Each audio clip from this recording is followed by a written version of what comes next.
Hey, hey, hey. Hey, everybody. I'm Tisha Poncio, part of the Wakelet team and part of the community team at Wakelet. And I am so excited to join you from Dallas, Texas today. I have been watching all of you in the chat. I have been watching along with you for the other morning sessions, and I'm getting hyped with you for Wakelet Live. The presenters today, Jennifer and JC, that are with me, we're so excited and feel really honored to kind of be the session right before Wakelet Live. And I know they're going to bring the energy to you. I do have some reminders to you before we get started. The first reminder is that in Wakelet style, we are always going to give you that certificate after the session. Okay, so you're going to be looking for that in the chat. So have your chat open. If you're looking at your YouTube chat and it says top chat, you want to change the little arrow if you're on the web to live chat so you can see when that comes through. I also want to remind you that we want to hear your thoughts. All of the presenters want to hear your thoughts. We want to hear what you have to say about all of the different sessions. So make sure you're using the hashtag Wakelet Community Week, like always.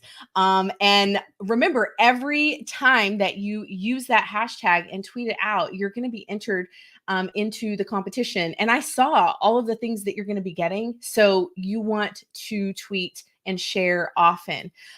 So without further ado, I'm actually going to bring Jennifer and JC up. I know they have some fans probably in the chat. So Jennifer and JC, welcome. Jennifer and JC are from Swanton Elementary School in Mrs. Coy. Say it again for me, JC. Mrs. Coy. Mrs. Coy. Okay. And they're going to be talking about digital portfolios today. But I think some people in the chat, Jennifer, who is a trainer, probably sees some people in the chat. Hello, Nolan Taylor, who is now from Colorado. And I also see Christy from Georgia. We love our Georgia community. Anybody familiar to you, Jennifer or JC? Oh, I can't see it. Oh, thank you. Okay, it's okay. It's okay. I'll tell you who's in the chat. It's okay. Don't worry. I can tell you who's in the chat. Lois is in the chat. She's cheering you on. They're saying, hey, Jennifer. Angela is from North Carolina. I saw Isaac in the chat earlier. Yes. Tanya says, let's go. I love it. Yes, let's go. We've got people from all over the world. Malaysia. Let's see. Bangladesh. I'm trying to there's so much happening. I know people are gearing up. Iraq, yes. Cypress, Texas. Wow. James, I see you. Shout out to the Texans. Christy, Guardian. Yes. See, I told you had an army in the chat. Now I'm seeing them right there. I'm seeing it pop up on the screen. That's awesome. Well, I'm going to hop off. I'm so excited to learn about what you're doing, both of you, with digital art portfolios in Wakelet. And I'm going to let you guys take it away and do your session. And I'm going to come back, Jennifer, with some questions. So just be ready. Of course. Of course.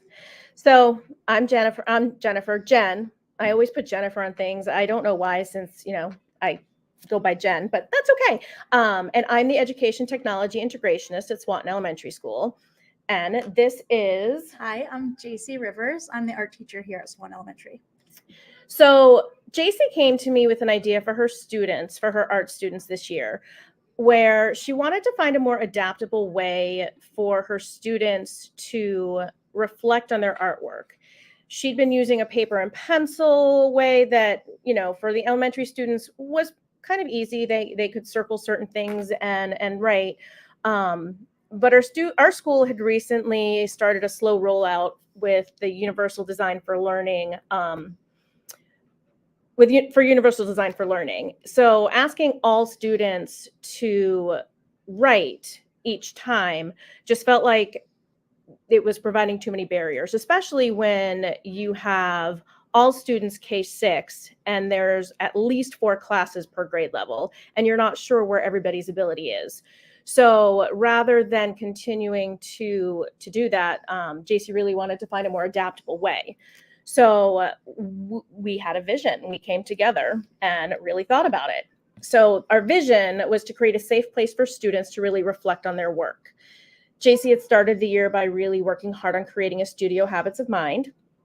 She wanted students to reflect on what they learned about the art concepts that were taught. In this particular case, she was focused on clay. Yeah. And giving students an opportunity to access their portfolio and express themselves in a way that worked best for them using those UDL practices. And I knew immediately that Wakelet was the tool for the job. It provides that safe space for students to work with. They sign that all-important student privacy agreement with our school and district. There are tools that are embedded within Wakelet that really help students out with accessibility, like Immersive Reader. You can use Mote to do voice recordings, and students can record themselves if you have the school version. So we chose to focus on 3rd and 4th grade. We actually debated quite a bit about it. You know, do we Yes. want to do the older students, but then they move on to our middle school and high school? So we decided to stick with 3rd and 4th grade so they could continue to use Wakelet for the next 2 or 3 years in our school. So I figured the best way to start would be using the Wakelet's official student certified course. When I started working with the 3rd graders and introducing it, I quickly realized it's much more suited to 5th, 6th grade and older students. So I was modifying on the fly. I was like, all right, guys, do you know what a hyperlink is? To which they were like, no. So I made a copy of those collections, of the student certified course collections. And then I made my own adjustments to it. So you will get a copy of our slides and some of the stuff that we have. So this Canva slide deck, these links are all active. So you can click right here on the student certified course and access it. But yeah, don't be afraid to modify that and make it fit your space, because every classroom, every school is going to need something a little bit different. The students are all different, so you've got to adjust for them. So that's what I did. And this link is also live, and it's also in our Wakelet collection for this presentation. So you've got, what I did was I made screencasts of Tisha's videos, which were great, but I cut her videos into smaller chunks. And so that way they was more digestible for students, for the younger students. So when they log in and they create their first collection, like I stopped it right there so we could go do those pieces and come back to it later. I cut out information that wasn't necessary. We didn't want our students in 3rd and 4th grade to be getting videos from YouTube. They can't access it. We can't actually access Flip because they're not 13. Some of those integrations are turned off for students who are under 13. So I took out the stuff that wasn't relevant for the younger elementary students so that we weren't going through motions we didn't need to go through.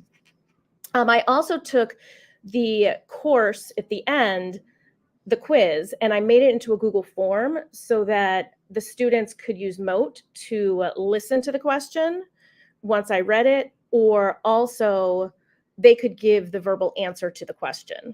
And so I could adjust the questions to match what I was asking. In here, this is a specific collection for this. So you'll find that I made the Google form. So when you click on it, it will make a copy for you so that you can actually use it yourself. So it's not the one specific to my school.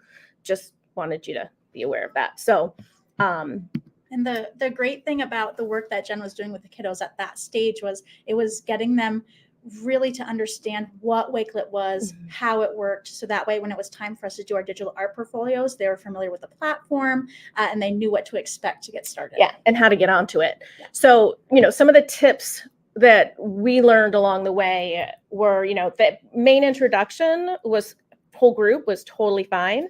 But getting them up and starting on their collections, it was much better to have it in a small group, especially once they started doing those video recordings, which you can only do if you have a school account. Smaller groups were key because it was easier to hear the students.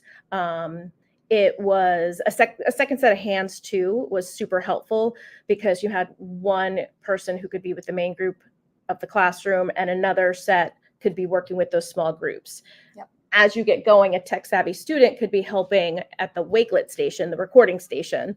So, you could try and figure that out as you're getting things up and running, but it did not take long for the students to become independent and being able to go over to JC's digital center Yes. to And do their recording. we know not everybody has the ability to have that second set of hands. Something else we had done was set up a little kind of spot in the classroom that acted as a recording studio. So if you don't have that second set of hands, you might want to try setting that up. Yeah. But just the initial rollout, that first couple weeks, if you can pull somebody in to help, it makes a huge difference. It really does. Yeah, and as JC said before, our second tip was, don't be afraid to change how you're presenting things. You've got to make it adaptable. And the third tip, having the school account is worth it. It keeps the kids' information safe and secure. You can share. This is huge. You can create a collection as a template and then make it an assignment, and then it gets shared out to the students where they get their own copies, just like you would on Google Classroom. That was huge. The kids don't have to make a copy. They can turn it into you just like they would an assignment. It made it so much more accessible for the students. Yes. And as a teacher, you can go in and you can make changes, edits, move things around. You have complete access to it. So it was great. It was. But JC's going to start talking about some of the reasons why she loved using Wakelet in her art room and how it fit in with what she was doing. So the big things that I loved about Wakelet, well, the goals going into it that I had was to have students reflect and to create a more accessible way to reflect.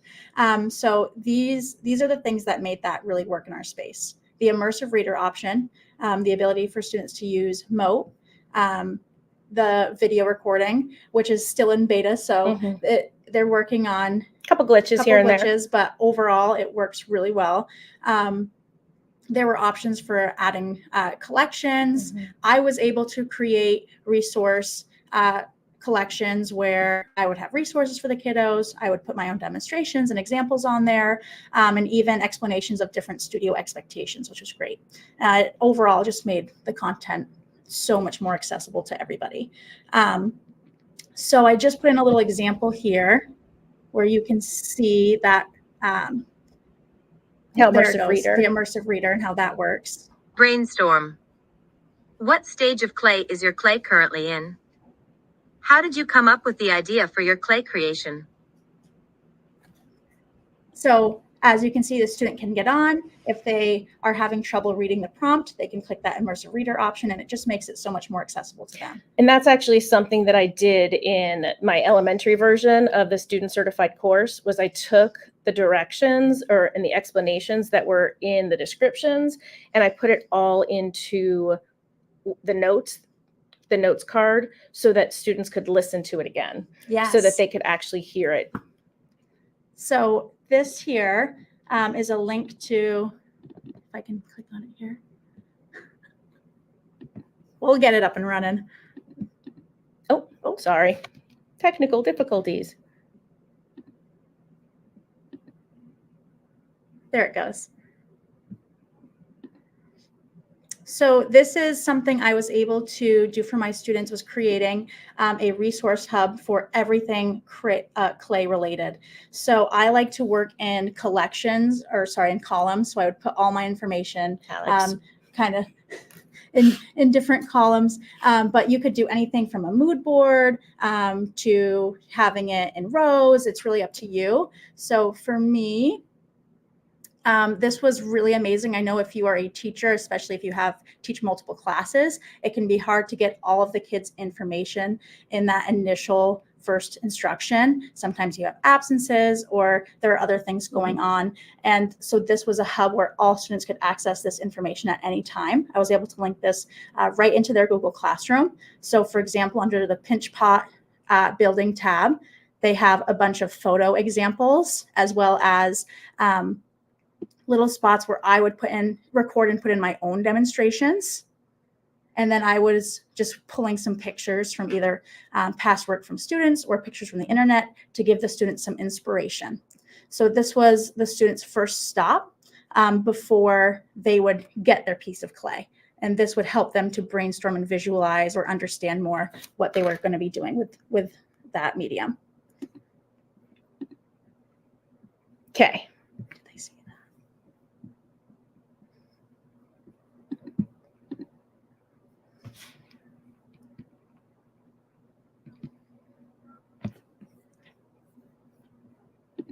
Hope you guys were able to see that. Yeah. Okay. Yay. So getting into this school year, last year, I was noticing that some of my students, I was noticing that some of my students were needing something a little bit different, to have a space where they were in charge of their own art, where they were making art that's personally meaningful, and following a project plan where they're being told exactly what to do to make their art just wasn't working anymore in my space. So I did some research, and I ended up finding the Tab Institute, which is held in at Mass Art in Boston, Massachusetts. And I got to meet so many amazing people at this conference. Jen Rankizona, who is the Teaching for Artistic Behavior Board of Directors president, Julie Toole, Clyde Gaw, and Clark Freilich were another few presenters there who are also art teachers, who were so inspiring, as well as Catherine Douglas, who is the co-founder of Teaching for Artistic Behavior. Though those people and so many more of my colleagues there at the Tab Institute gave me so many skills and so much information on how to teach in a Tab-based studio practice, which Tab stands for Teaching for Artistic Behaviors. The pedagogy is the student is the artist, the classroom is the studio, and we ask ourselves, what do artists do? So through my learnings at that institute, I was able to implement that into my classroom, and we really started to focus on how we value student voice and choice. My goal was to support students prioritize the process of making art over the product, the end result, and I embedded and used the Studio Habits of Mind to help answer the questions, what do artists do? And I just linked a few websites that you could visit if that's something that sounds really interesting to you. So with the Studio Habits of Mind, my initial goal was for Wakelet to help out with just the reflection piece. Now looking back and reflecting myself, it's really cool to see how many other Studio Habits of Mind we were able to hit using Wakelet. So I wanted to share kind of that with you. So envision, expression, observation, to engage and persist, to stretch and explore, to understand the art world, to develop craft, and to reflect are those main skills that I'm really looking to teach in my space. So using Wakelet and using the activity option on Wakelet, we were able to create prompts for students to follow. These prompts really helps to teach those Studio Habits of Mind, and a bonus is they really help students understand the different parts of the clay making process. So for example, here with Envision, students were able to generate ideas and picture kind of what's next in their work. So they would have to answer the question, okay, your piece is in the bone dry stage, what is next? If your piece survives the kiln, how are you going to paint it? And we would have conversations in the classroom about, well, what colors are you interested in? Are you going to layer different colors? What's your application going to look like? Are you going to use a paintbrush? Are you going to use a sponge? Are you going to dip your piece into the glaze? So they kind of went into that reflection, really having to envision what was going to be next for them. So another prompt that we were able to give students, and this is really their brainstorm piece when they're first thinking about what they're going to be doing. What stage is your clay currently in? And how did you come up with the idea for your clay reflection? So they were really able to convey their ideas, their feelings, and the stories through Wakelet. So many students would come up with an idea for a clay piece through something that they had experienced in their real life, which is a really amazing thing that Tab does. Is it gives students the ability to create really personal, meaningful artwork. Engage and persist. The number of stories, the number of issues that these students had to work through during this process that I listened to as they were recording, their perseverance was amazing. Yes, clay is not an easy medium to work with. There are many times where things don't turn out as you expect, where you reach barriers, where your clay piece is crumbling in front of you and you have to ask yourself, what am I going to do? And this reflection piece really gave students the chance to embrace those problems, and they were encouraged to really reflect on those mistakes and to ask themselves, what can I do to fix this problem? Based on my skills, based on what I've learned so far throughout this process, how am I going to overcome this? To stretch and explore. I have a picture here on the left of a art portfolio. This year, students were given the responsibility to create their own art portfolios that they kept in the classroom, and it was their responsibility to keep track of it and to store their own artwork, which was really, really amazing. However, a lot of time when you take home your portfolio, you have all of your finished pieces, right? So using the digital art portfolio really gave the students a chance to focus on that process. So they were able to see from start to finish what that process looked like. And I think this is a little example we can click on. Yes.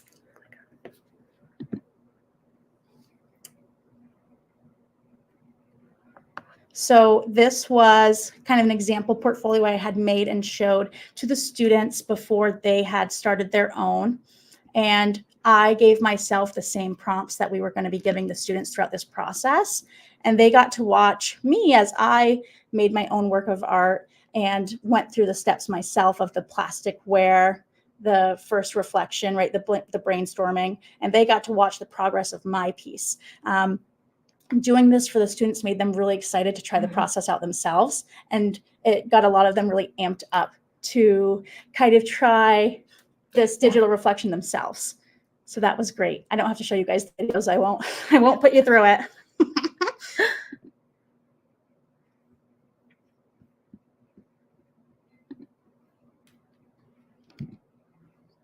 And the biggest takeaway from Wakelet was that reflection piece. So on the left here, I have an example of what my reflections for students would look like, my artist statements I would have them fill out. We would work together and they would put on their name. They would come up with a title for their piece.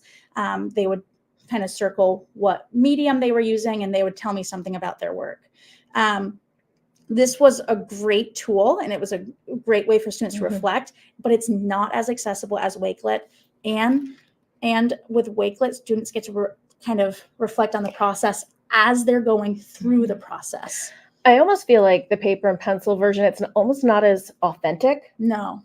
I don't know. I don't want to say forced, but it just feels like they're like, ugh, it's another like exity ticket, like another thing I have to do. But with the Wakelet piece, not one student, because I ended up pulling them into my space to work on their recordings, just because one, I had the space and I carved out the time.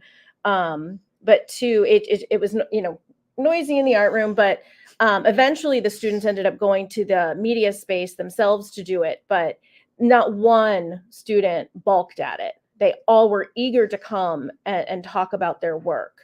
So some of them chose to type as a note what their reflection was, but they all wanted to do this. So it was really neat to watch them blossom in this way. So we do have some actual student reflections to share with you. We're very excited to share these. The students themselves were really excited that their reflections were going to be shared in this way. The first one? Yeah. We're going to skip the first one, the first students, because these last two are definitely worth the time. So this is Colton's, and okay, good.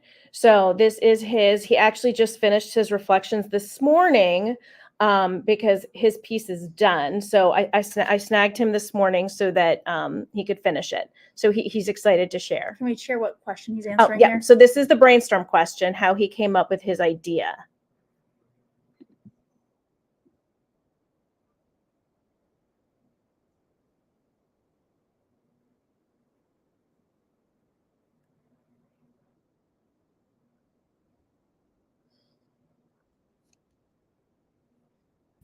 Hey, Jennifer and JC, we can't actually hear the audio on this. How do I share the audio? Well, you may have to reshare your screen, but I think Okay. the audience has really taken in what you're saying because Okay. there's been a ton of chat. So because we're coming to the end of this, I kind of want to, Okay. I've been highlighting So- and starring some comments, but go ahead and finish before we get to those questions. So I'm gonna.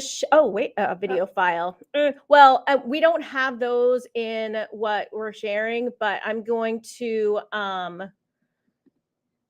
We'll go to the last question. We'll go to the last slide.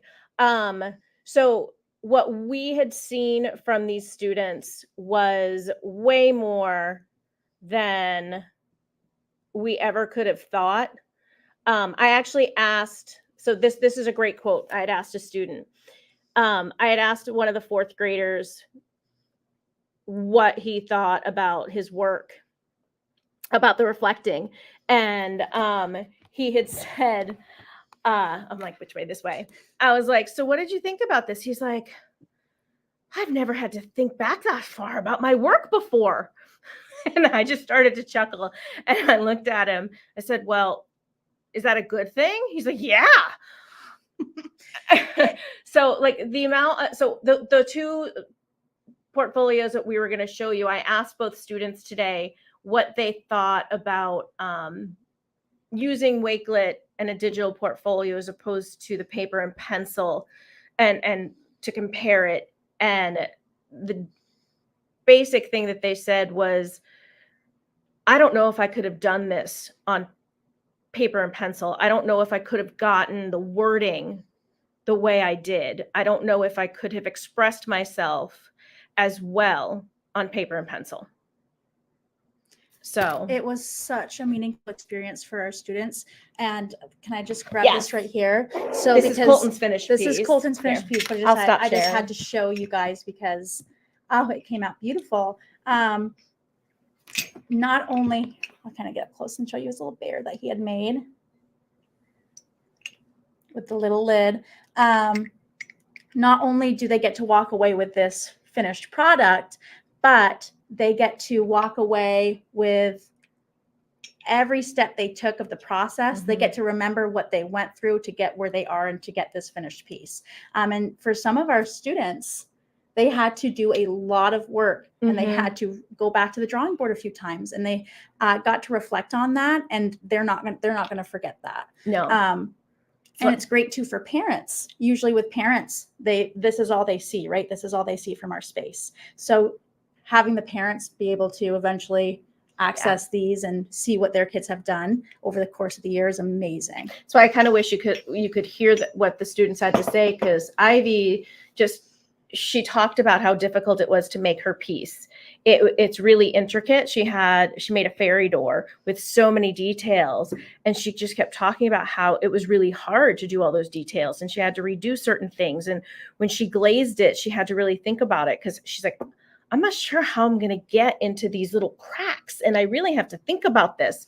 So the amount of deep thought that these fourth graders were putting into their work was way beyond anything I think you would have gotten if it was just on paper. Yeah, I would say it was more, the students and we as the educators got more out of it than we were ever expecting. So it was an amazing part of our class this year. So another piece is that we're using this to pitch Wakelet to our admin, to our curriculum director, for the district. So fingers crossed that, So that's a really good thing that I want to kind of transition to. There's been a lot of hype about what you're doing with these students, and I want to just reiterate that you are doing this. These ladies are doing this with 3rd and 4th grade students. So I will always debunk the myth that little learners cannot do these things. And I think that's what this session is all about. We are all about debunking myths. The other thing that you're doing, and I've been doing a lot of research on this because, student empowerment and student leadership is my passion.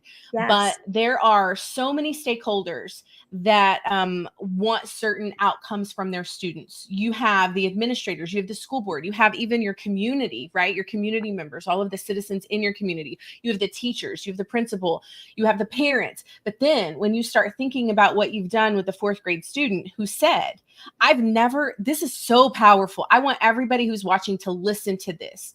When a student says to you, I've never had to think that far back to my work and what I've done to get here, that means that we as a collective have been missing some steps. And how do we fill those gaps to then push them on into, like you said, 5th, 6th, 7th, middle school and high school? And there are lots of questions out there, but I wanted to hit on that because you guys are really literally showing what is possible.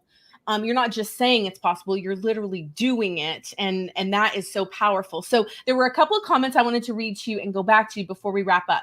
Cheryl from El Paso, shout out to El Paso, says, once students understand the meaning behind the work they are tasked to do, they learn to develop ownership and eventually fly with it. Here's the thing. It isn't just students. It's for you and I too. If we know why we're doing something and we understand the target goal, right? The aim of what we're supposed to be doing, we take on that ownership and we go. It's no different for those students. Then Frankie Baker loved this. She really shouted about it in the chat often. The student is the artist. The classroom is the studio. She's going to apply this to all content areas, which I think is fantastic. That's amazing. Before I get to these other questions, though, I'm going to give you rapid fire just really quickly. I want to know what is the one key element. You can only choose one, so this is going to be hard, but what is the one key element that makes a digital art portfolio stand out for that artist? What do you think? I think it's the ability for them to share their voice and their thoughts and what's personally meaningful about their work to them, giving them the space to do that. Jennifer, do you want to add on to that? You can't think of one, can you? You got a lot. You got a whole list there. Okay. Art portfolio, just a portfolio in general, it has to show your personality. It has to be, you have to be true to who you are. So it's that freedom to choose kind of what they're able to put in there. And you said this a lot. I want to go back to this. I know we're going over time. I don't think anybody's going to have an issue with that. We're all getting pumped for Wakelet Live. But you said something. Sorry. I'm giving you a thumbs up. You said something about you heard their thinking. And that is another thing I really want to point out.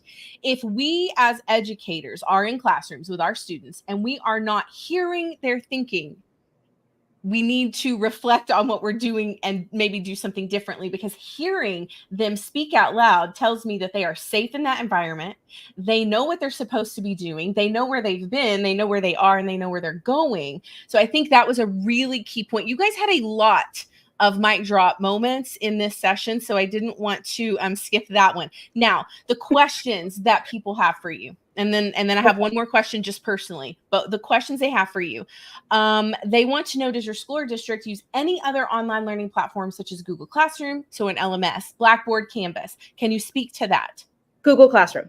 Okay. So that's how we had them, that's how they accessed Wakelet, was through Google Classroom. So okay, perfect. Single sign-on through Google. Yep. That's going to be this is kind of what the questions were around that. So they're also wanting to know, can they post their work themselves? And with the district plan, you guys have them in those activities. So they're going in and doing the activities. So if you don't know about the district plans and the things available, you want to inquire about that. I know Ryan's in the chat. He can speak to that as well. And then they just want to know, were you having students respond directly to each other, or were you responding directly on the Wakelet collection? How were you doing?